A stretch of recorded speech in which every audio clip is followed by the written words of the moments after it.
Bienvenue à vous qui nous rejoignez via Internet, sur YouTube ou via Média Évangile ou Facebook. Nous voulons vous souhaiter à chacun une cordiale bienvenue. Voici le jour que l'Éternel a fait, qu'il soit pour nous un sujet d'allégresse. C'est avec ce verset tiré du psaume 128 que nous voulons vous accueillir et vous inviter à partager le culte de ce dimanche matin. Cordiale bienvenue aussi au pasteur Jean-Marie Thomas et à son épouse. C'est lui qui nous apportera le message de la part du Seigneur. Pour commencer notre culte, je vous inviterai à chanter le cantique numéro 58, Jour de joie, et nous remercions David de nous accompagner ce matin au piano pour les chants. Je vous invite à vous lever. C'est jour de joie quand même.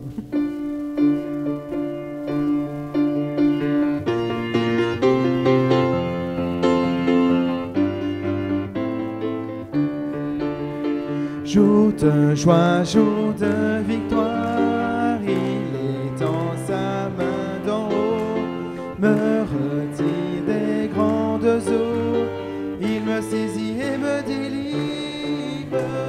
L'Éternel est mon appui, devant tous mes ennemis, Dieu se lève avec éclat, et il marche devant moi.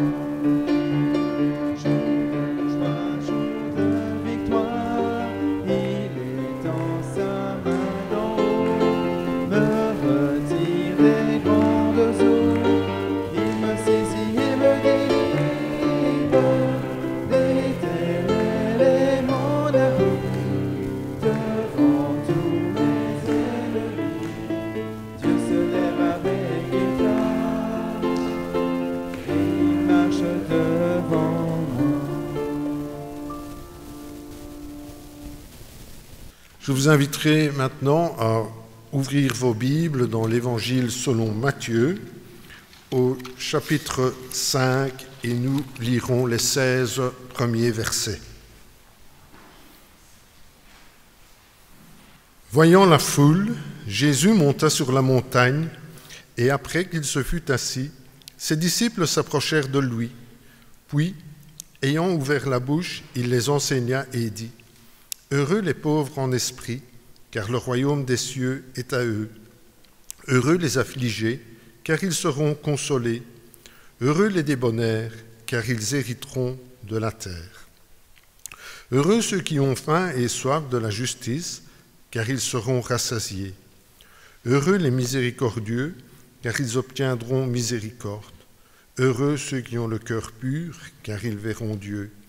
Heureux ceux qui procurent la paix, car ils seront appelés fils de Dieu.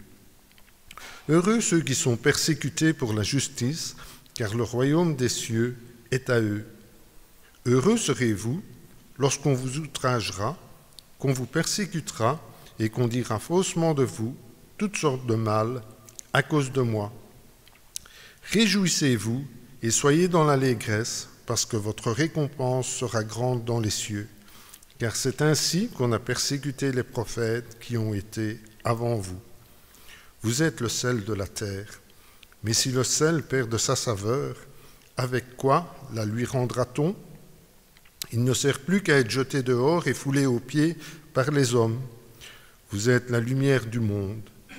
Une ville située sur une montagne ne peut être cachée, et on n'allume pas une lampe pour la mettre sous le boisseau, mais on la met sur le chandelier et elle éclaire tous ceux qui sont dans la maison. Que votre lumière luise ainsi devant les hommes, afin qu'ils voient vos bonnes œuvres et qu'ils glorifient votre Père qui est dans les cieux. Je vous inviterai à chanter maintenant le cantique numéro 64. Nous voulons voir Jésus élevé, et je vous inviterai à vous mettre debout.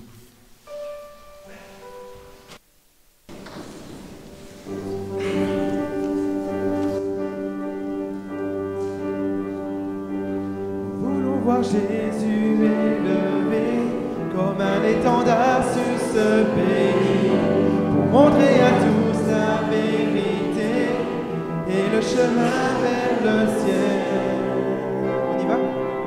Nous voulons voir Jésus élevé comme un étendard sur ce pays, pour montrer à tous la vérité et le chemin vers le ciel. Nous voulons voir Jésus élevé.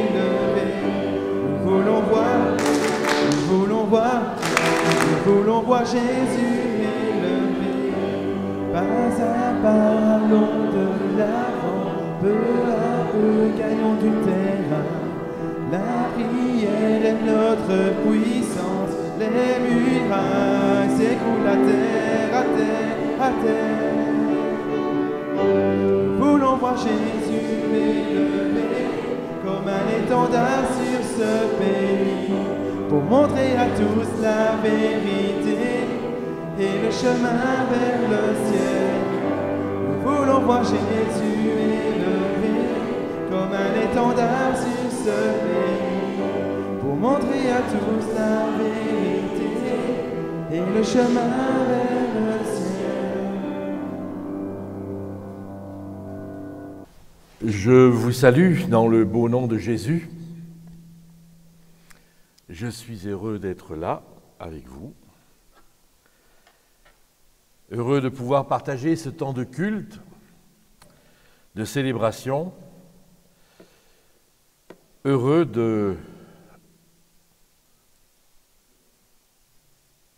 d'avoir déjà eu, d'une certaine manière, un préambule à mon message.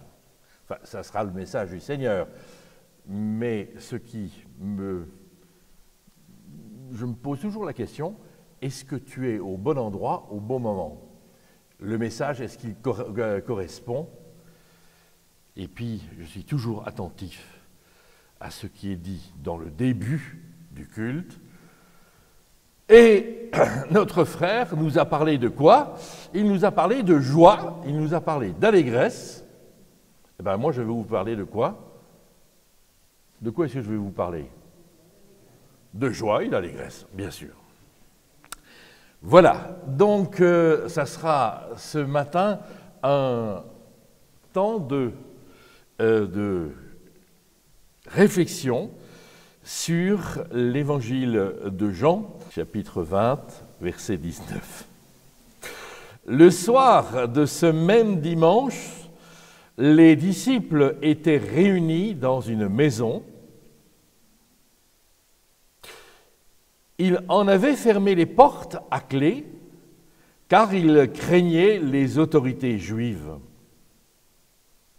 Jésus vint et debout au milieu d'eux, il leur dit « La paix soit avec vous ». Ceci dit, il leur montra ses mains et son côté. Les disciples furent remplis de joie en voyant le Seigneur. Jésus leur dit de nouveau « La paix soit avec vous ». Comme le Père m'a envoyé, moi aussi, je vous envoie. Avec ces mots, il souffla sur eux et leur dit « Recevez le Saint-Esprit ». Jour de joie, jour d'allégresse, nous avons la semaine dernière fêté, célébré, nous sommes réappropriés le message de l'Évangile, de ce que Jésus, mort et ressuscité. C'est un jour particulier et un jour où nous réfléchissons à la résurrection. Mais, pour autant,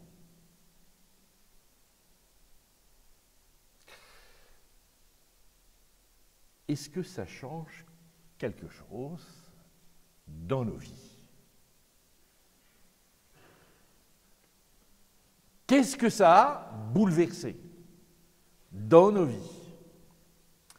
Alors ça, j'ai tellement entendu et j'ai tellement prêché la résurrection qu'à certains moments, je me pose la question encore aujourd'hui, qu'est-ce que ça bouleverse dans ta vie? Frères et sœurs, nous, c'est Anne-Marie et moi, avons vécu en Alsace, courte période de notre vie. Il y a en Alsace le deuxième musée le plus visité de France, qui est le musée Unterlinden à Colmar. Et quand vous entrez dans ce musée à Colmar, vous vous trouvez dans la grande salle devant un panneau extraordinaire. C'est le triptyque de Matthias Grunewald, peint en 1475, à la charnière entre le temps du Moyen-Âge et la Renaissance, en tout cas française. Il y a quelque chose qui a changé. Si vous êtes amateur d'art, moi, il y a quelqu'un dont je frémis toujours quand je regarde les tableaux, c'est Jérôme Bosch. On ne voit que du noir, que des maladies, des pustules, des souffrances, des atrocités. Jérôme Bosch est le peintre du Moyen-Âge. Et, en fait, Matthias Grunewald fait la même chose que lui. Sauf lorsqu'en fait compte, il peint. Je sais que chez nous, évangéliques, on ne fait pas de peinture, on n'a pas d'icône, on n'a pas de statue dans nos temples, mais il est quand même intéressant de voir ce que la pensée de l'Évangile peut produire chez quelqu'un. Et chez Matthias Grunewald, tout à coup, la résurrection, c'est tout en lumière. C'est une explosion de lumière. L'Écriture nous dit, le soir de ce jour-là, qui était le premier de la semaine, alors que les portes de l'endroit où se trouvaient les disciples étaient fermées par crainte des Juifs, Jésus vint debout au milieu d'eux, il leur dit que la paix soit avec vous. Nous allons réfléchir sur le premier jour de la semaine, sur le problème de la crainte, sur le fait d'être debout et sur cette notion de paix avec vous, shalom. Quel jour sommes-nous dans l'Évangile? Nous sommes quel jour? Le premier jour de la semaine, d'accord, mais c'est quel jour? Pourquoi est-ce que vous avez dit dimanche? Dans la Bible, on ne parle pas de dimanche. Premier jour de la semaine, c'est plus tard que l'on va dire le jour du Seigneur. Dimanche, ça veut dire cela. Jour du Seigneur. Jour du Seigneur parce que c'est le jour de la résurrection. Jésus est sorti du tombeau. Le tombeau est vide. La mort a dû relâcher celui qu'elle croyait tenir. Jésus est vivant. Il est ressuscité. Amen. Premier jour de la semaine, nous sommes ce même jour de Pâques. Donc, quelque part, notre texte, il nous reporte à cette notion de la résurrection. Les disciples, ils sont au courant.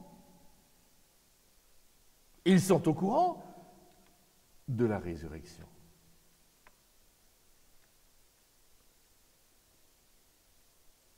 Et ils sont dans la crainte. Alors c'est vrai que, quelque part, Jésus leur a dit, ce qu'ils me feront, ils vous le feront. Donc il y a, d'une certaine manière, un problème entre la joie de la résurrection et le fait que, oui, mais on n'est pas sorti de l'auberge. Et peut-être que, en fait, compte, ça va être à notre tour.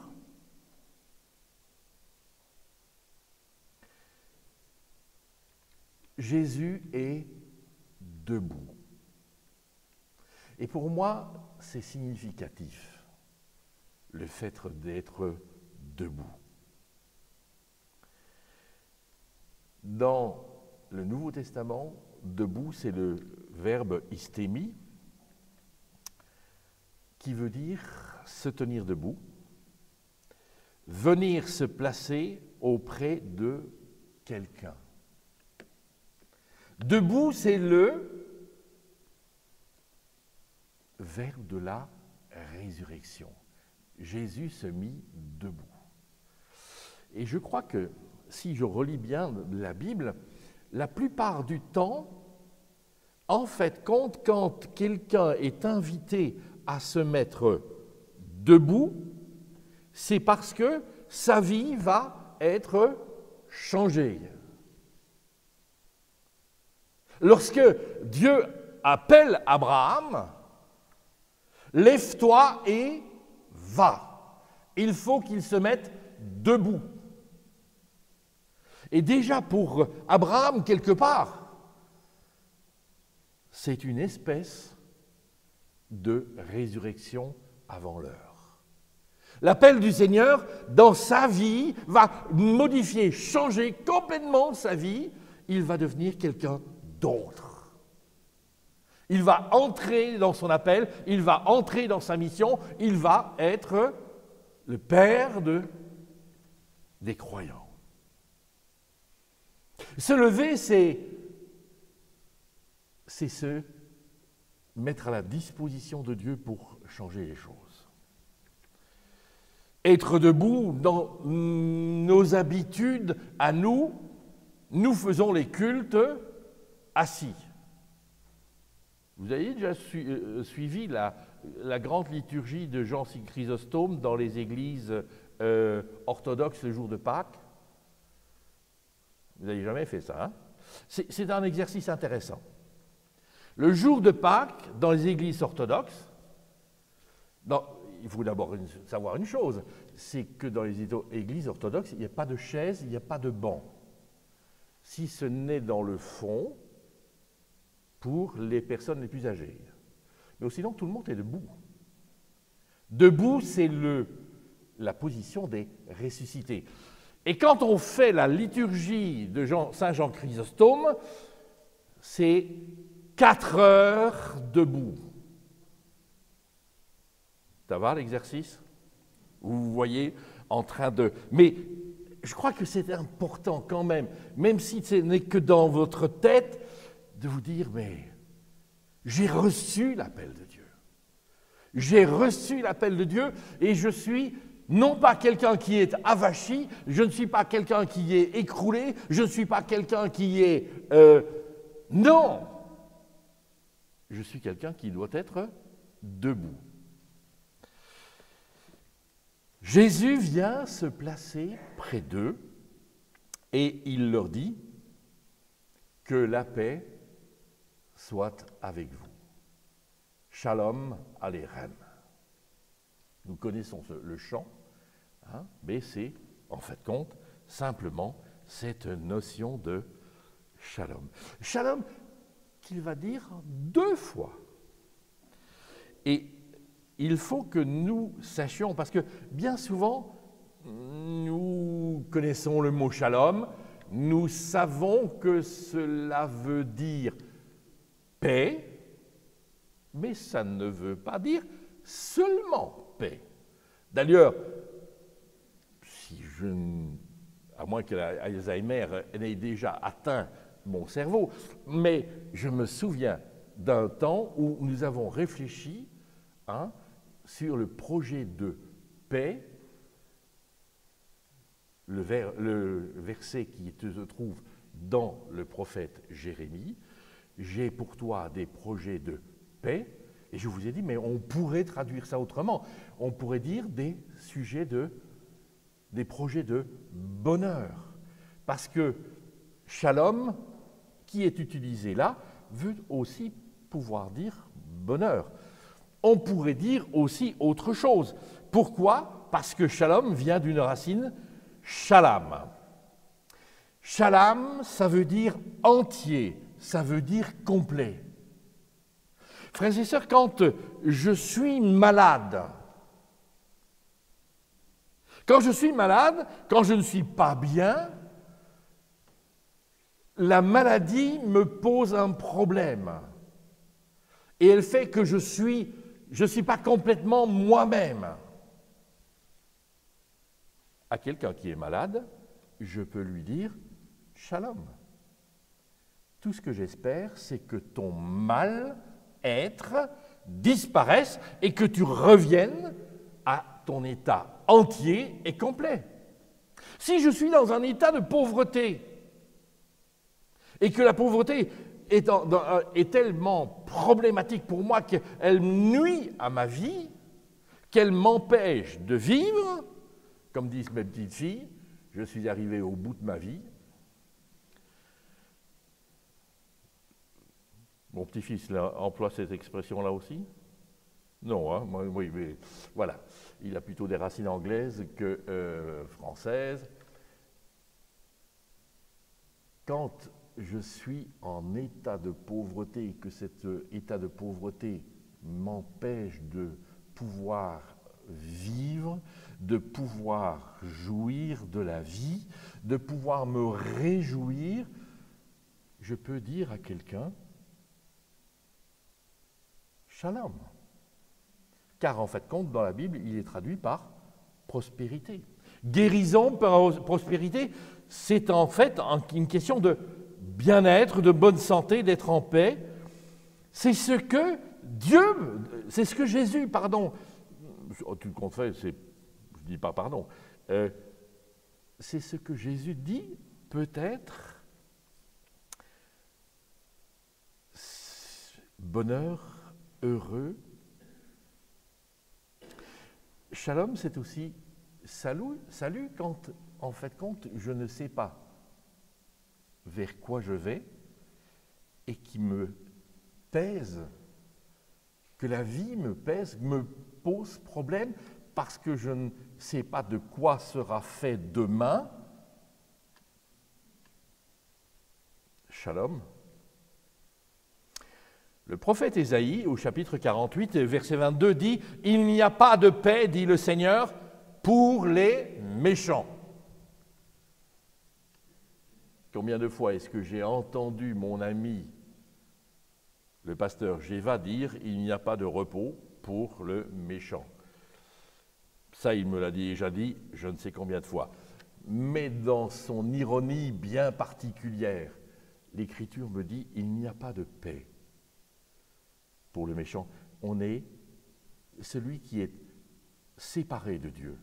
Il ne peut être que déchiré par ses lendemains, par son avenir. De quoi sera-t-il fait? Quelle est mon espérance?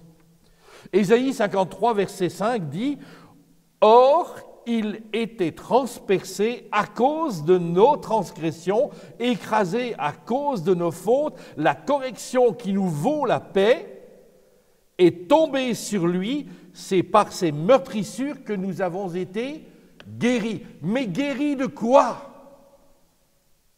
Mais guéris de nos maladies spirituelles, frères et sœurs.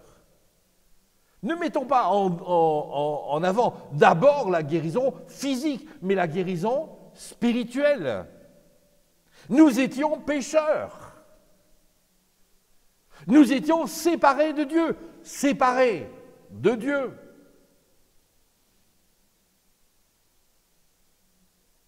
Nous étions sans espérance. La colère qui devait tomber sur nous, elle est tombée sur lui. La malédiction qui était notre sort, elle est tombée sur lui. Nos péchés, c'est lui qui les a pris sur lui. La justice qui était la sienne parce que lui était sans péché, il me l'a transféré. Est-ce qu'aujourd'hui, tu as cette conviction que tu étais privé de la vie éternelle auprès de Dieu, que ton destin était, en fait, compte, cette vie éternelle en dehors de l'amour de Dieu, ce que l'on appelle l'enfer, et que grâce à Jésus, tu es réconcilié avec ton Père. Tu es revenu dans la maison du Père. Tu es réconcilié avec lui. Toi qui n'avais aucune espérance, aujourd'hui, dans mon cœur, moi j'ai une espérance, celle d'un jour, voir Jésus. Est-ce qu'aujourd'hui, tu as cette assurance que rien ni personne ne pourra te séparer de l'amour de Dieu? Et c'est l'espérance du salut. Ce salut, il m'est acquis. Et il m'est acquis non pas parce que je suis mieux que les autres, mais parce que Jésus, lui, me l'a conféré. Frères et sœurs, il a été transpercé à cause de nos transgressions, écrasé à cause de nos fautes, la correction qui nous vaut la paix, être à nouveau en communion avec Dieu le Père. Être un avec le Père, cela, en fait, compte, c'est l'œuvre de la croix, c'est l'œuvre de Jésus. C'est lui qui a payé. En fait, compte, shalom, c'est aussi prospérité, c'est aussi concorde, c'est amitié, c'est paix. Quand il lui dit cela, il leur montra ses mains et son côté. Les disciples se réjouirent de voir le Seigneur. Joie. Joie, mais ça veut dire quoi, joie? En fait, compte, bien souvent dans notre façon de concevoir et de percevoir la joie, nous avons une confusion dans nos mentalités. La joie, c'est égal au plaisir. Le plaisir éprouvé. Pas du tout. Ça n'a rien à voir. Car en fait, quand je suis éprouvé, lorsque je suis touché par la maladie, mais je suis touché par la blessure, bon, bref, quand je ne suis pas heureux,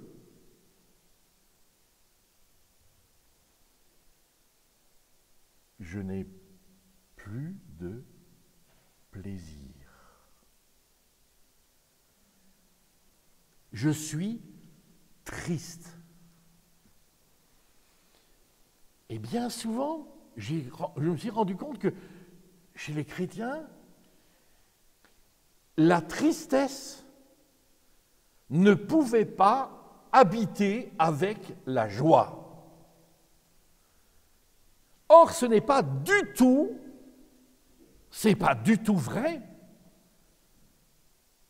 Lorsque notre frère nous lit le passage de Matthieu, « Heureux les persécutés ».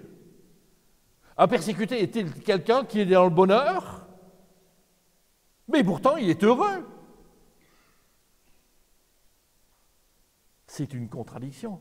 C'est parce qu'en fait, compte, quelque part, nous faisons une confusion avec la notion de plaisir et de joie. La joie n'a rien à voir avec le plaisir. La joie, c'est la caractéristique des temps messianiques. Dans le prophète Ésaïe, au chapitre 35 et verset 10, Ésaïe nous dit ceci: « Ils reviendront ceux que le Seigneur a rachetés, ils arriveront à Sion avec des cris de joie. » La joie, c'est ce qui est amené par le salut. C'est ce qui m'habite et c'est en fait quand j'ai pris conscience du salut qui m'était accordé et qui m'était offert. La joie, ça n'a rien à voir avec le plaisir. Le plaisir, il disparaît. La joie, vous ne pourrez jamais m'enlever ma joie. Car, quoi qu'il m'arrive, quoi que je passe par des moments difficiles, je sais que je suis sauvé. Et ça, c'est ma joie. C'est ma joie. Me savoir aimé de Dieu à tel point que lui-même est venu et a traversé les espaces pour venir me rencontrer. Ça, c'est ma joie. Sur leur visage, une joie sans limite. Allégresse et joie viendront à leur rencontre, tristesse et plainte s'enfuiront. Oui, même dans l'épreuve, même lorsque je suis atteint par la tristesse. Combien de fois est-ce que j'ai entendu des gens qui disaient « Ah oui, parce que, en fait, quand nous sommes chrétiens, nous ne pouvons pas être tristes. » Mais si on peut être triste, pour autant que dans votre cœur, vous continuez à développer la joie. Sur leur visage, une joie sans limite. Allégresse et joie viendront à leur cœur rencontre, tristesse et plaintes s'enfuiront.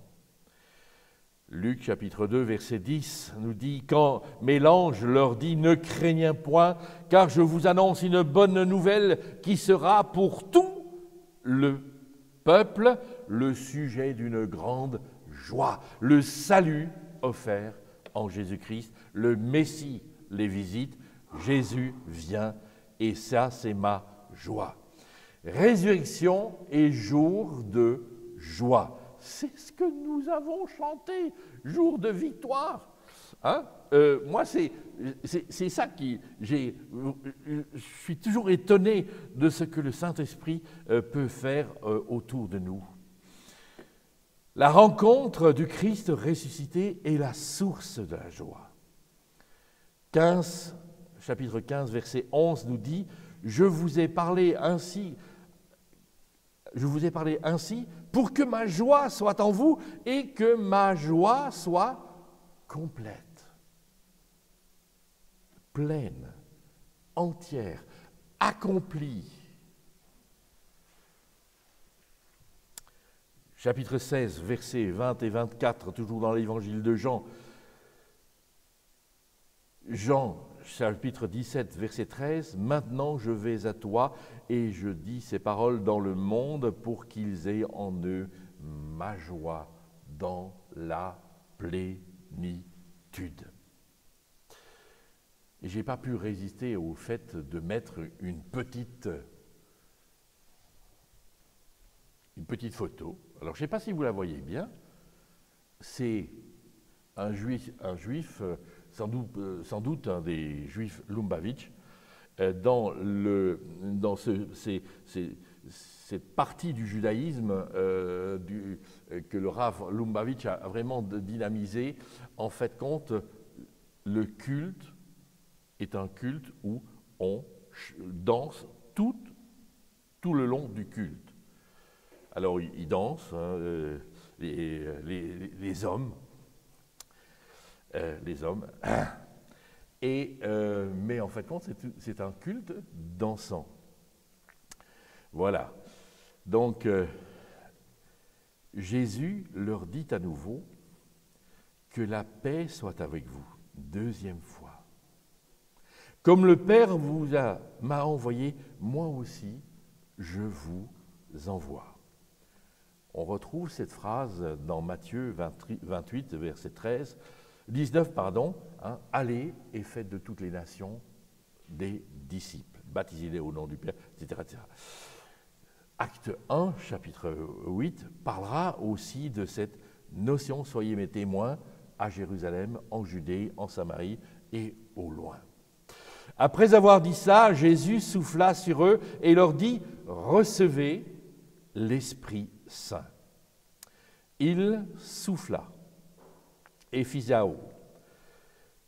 C'est le même verbe qui est utilisé dans la Bible des Septante. Vous savez que l'Ancien Testament est écrit en araméen et en hébreu. Et en fait, il a été traduit à peu près aux environs du IIe siècle avant Jésus-Christ. Il a été traduit en grec, c'est ce qu'on appelle la traduction des Septantes, la Septuagintia. Et lorsque, en Genèse chapitre 2, verset 7, il est dit que Dieu se pencha et souffla dans les narines de ce qui sera Adam, eh bien, on a utilisé le même verbe que Jean va utiliser pour dire « recevez ». Il souffla c'est le verbe « naphash ». Et ce verbe-là est utilisé une deuxième fois dans la Bible, en Ézéchiel chapitre 37, verset 9. Il prononça un oracle sur le souffle, prononce un oracle, fils d'homme, dit au souffle, ainsi parle le Seigneur Dieu, souffle et vient des 4 points cardinaux, souffle sur les morts et ils vivront. Lorsque, frères et sœurs, nous avons cette révélation de Jésus, mort et ressuscité, mort à notre place. Lorsque nous prenons conscience de cela et que nous confessons notre péché, que nous confessons que nous avons besoin d'un Sauveur et que nous accueillons le Sauveur Jésus dans nos vies, nous accueillons aussi et en même temps l'Esprit Saint. C'est à ce moment-là que s'opère le fait que j'étais un mort et aujourd'hui je suis vivant. Il y a des bons vivants dans ce monde qui sont morts, bien qu'ils continuent à être des bons vivants. Moi, j'étais mort spirituellement. Aujourd'hui, je vis. Je suis vivant en Jésus. L'esprit de vie est en moi et cet esprit est en toi aussi. C'est celui qui communique la vie, car Dieu est le Dieu des vivants. Et c'est ce que Jésus fait pour ses apôtres, pour ses disciples. Il leur souffle et il leur souffle le souffle de vie. Puissance de la résurrection, souffle sur ces morts et ils vivront. Nous sommes une nouvelle création. Nous sommes une véritable résurrection. En fin de compte, nous devrions avoir conscience que, quelque part, Dieu nous a relevés et nous a fait lever. Tiens, je regarde mon petit-fils. Tu te souviens de ça ou pas? Ça ne te dit rien? Pourtant, tu t'y es attardé pas mal de temps quand tu as visité le Louvre à Lens, le musée du Louvre, et on a parlé pas mal de temps de cela. De la mort à la vie, joie de la résurrection, paix du cœur réconcilié avec son Créateur, Toutefois, Thomas, pas moi, celui qui m'a précédé, celui qu'on appelle le jumeau, l'un des 12, n'était pas avec eux lorsque Jésus vint, et les autres disciples lui dirent donc, « Nous avons vu le Seigneur », mais lui leur dit, « Si je ne vois pas dans ses mains la marque des clous, si je ne mets pas mon doigt dans la marque des clous, ma main dans son côté, je ne le croirai jamais. » 8 jours plus tard, c'est-à-dire quelque chose qui correspond à aujourd'hui. 8 jours plus tard, ses disciples étaient de nouveau dans la maison et Thomas était avec eux. Jésus vint alors que les portes étaient fermées, debout au milieu d'eux. Il leur dit, « La paix soit avec vous. » 3e fois. Frères et sœurs, nous avons un souci.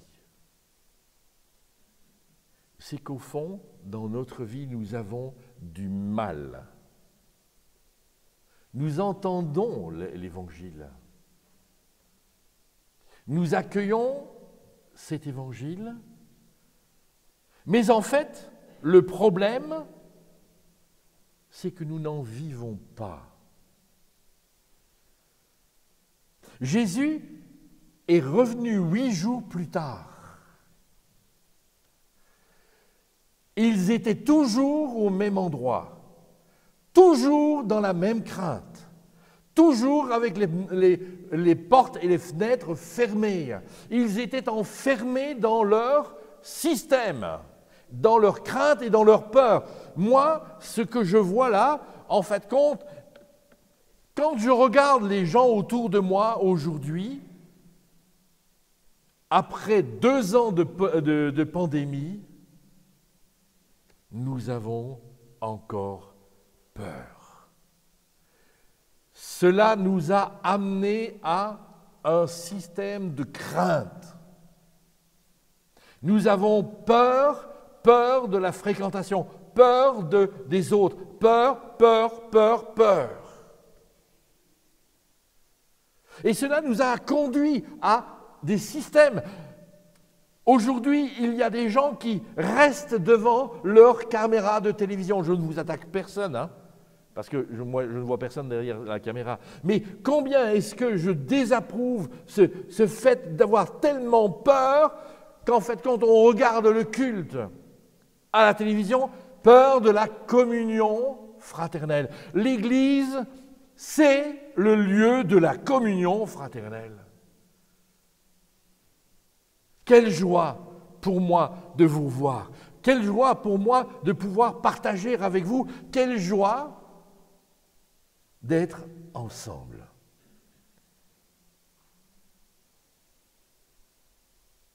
Alors peut-être qu'il y a des tristesses. Quelle joie pour moi de pouvoir porter vos tristesses, vos sujets de désagrément dans la prière. Parce que la joie, ce n'est pas toujours le rire.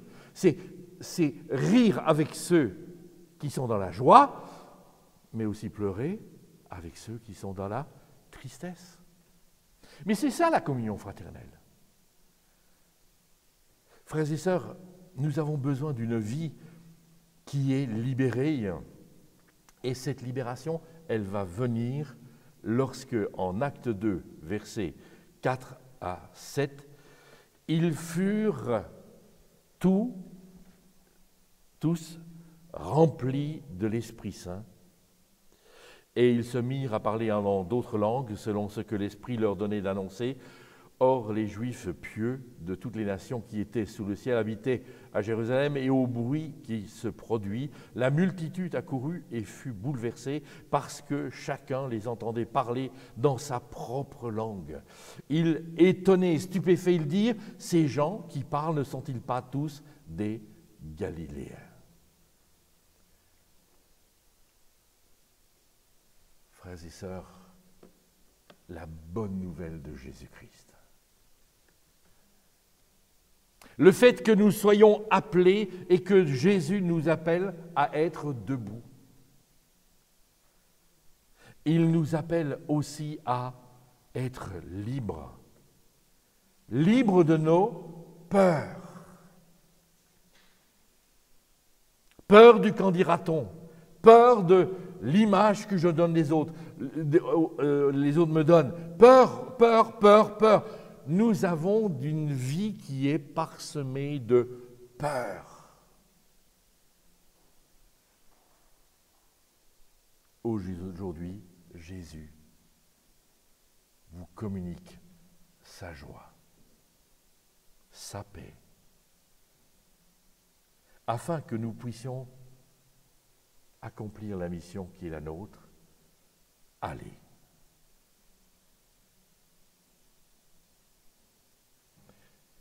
L'église de Marcinelle a toujours été, dans mon souvenir, une église qui allait, une église qui évangélisait, une église qui appelait Charleroi à sortir des ténèbres.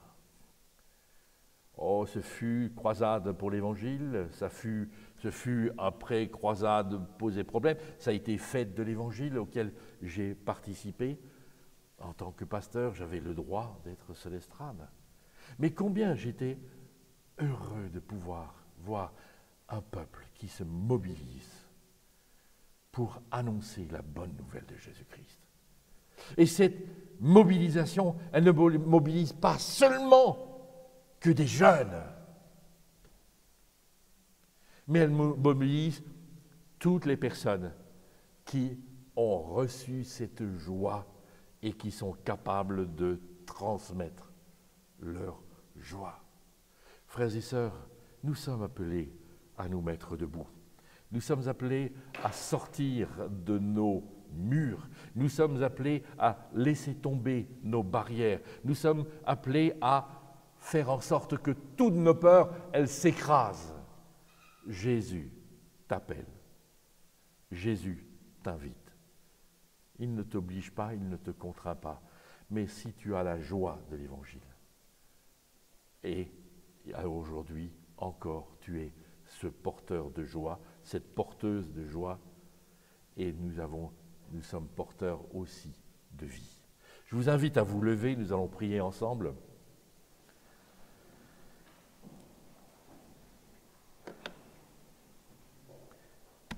Seigneur notre Dieu, notre Père, nous voulons te dire encore combien notre reconnaissance est grande. Toi qui es venu, toi qui as franchi l'espace, le temps, toi qui es venu nous trouver, me trouver chacun d'entre nous. Toi qui t'es révélé en tant que celui qui était le Sauveur, le Dieu vivant, celui qui n'espère qu'une seule chose, c'est communiquer la vie. Tu es celui qui nous réconcilie, Jésus, avec le Père. Aujourd'hui, l'Esprit Saint témoigne à mon esprit que je suis enfant de Dieu et je le suis vraiment. Seigneur, quelle joie, quelle bénédiction, quel affranchissement, Seigneur. Tu as fait tomber nos chaînes par rapport à la mort. Seigneur, que nous puissions aussi être de ceux qui, aujourd'hui, témoignent, communiquent. Seigneur, ta parole nous invite à nous lever, à aller. Nous désirons vraiment, dans l'espace qui est le nôtre, en fonction des capacités que tu nous as données, mais nous voulons te les offrir afin que tu nous donnes ce boost qui est nécessaire afin que vraiment, Seigneur, bouscule nos vies. Donne-nous cette capacité de pouvoir nous mettre en marche et aller vers les autres. Seigneur, prions vraiment pour notre Église ici à Marcinelle. Te prions pour les responsables de l'Église. Te prions vraiment pour la jeunesse de l'Église. Nous te prions pour les aînés de l'Église. Nous te prions pour le peuple de Dieu dans cette Église. Seigneur, visite-nous encore aujourd'hui. Seigneur, que l'Évangile ne soit pas simplement quelque chose que j'ai appris et que je garde dans mes carquois, mais que je puisse vraiment m'en servir pour être comme des flèches. Père, prions vraiment pour que tu nous renouvelles et tu nous fortifies dans la joie, dans la bonne humeur. Seigneur, réconcilie ton peuple, fais en sorte que, Seigneur, les gens aujourd'hui qui sont autour de nous et qui sont en train de se perdre, eh bien, trouvent aussi le chemin de l'Évangile. Révèle-toi à eux. Nous prions vraiment, Seigneur, encore aujourd'hui pour un réveil sur Marcinelle, sur Charleroi. Seigneur, que notre Église reste un phare dans ces ténèbres et qu'il éclaire de ta lumière. Seigneur, merci de faire de nous des sels et lumières. Merci Jésus pour la puissance du Saint-Esprit. Merci de ce que aujourd'hui, Père, tu nous confies de pouvoir travailler avec toi. Amen.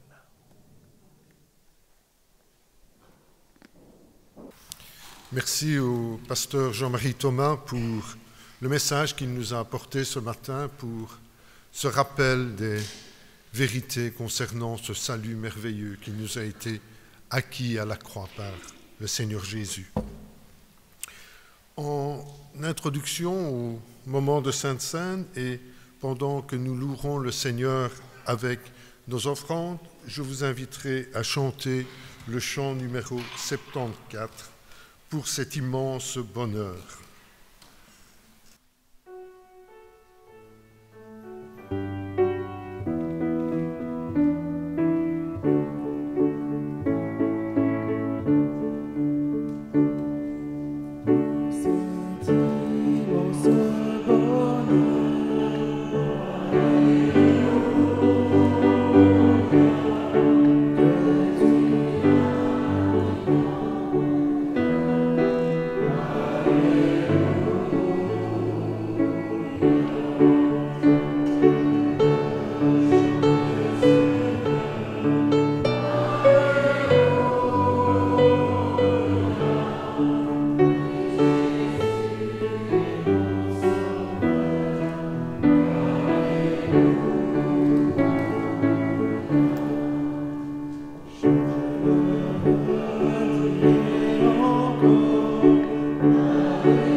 Partageons le pain et le vin, nous chanterons le cantique numéro 92, « Quand j'ai vu tes mains ».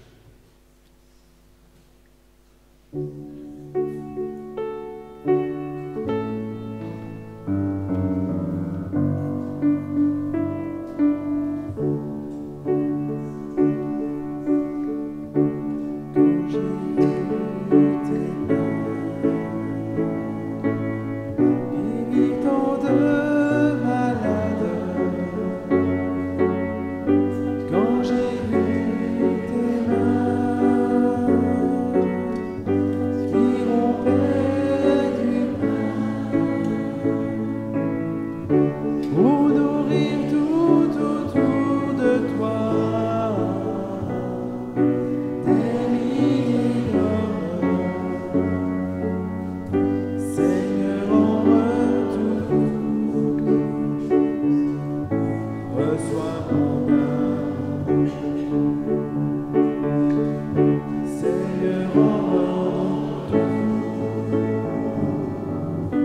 reçois mon âme.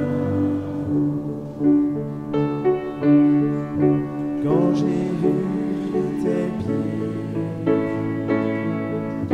scellés de partout, quand j'ai vu tes pieds percés par le clou, pour sauver tout autour de toi, des milliers d'hommes, Seigneur, entre nous, reçois mon âme.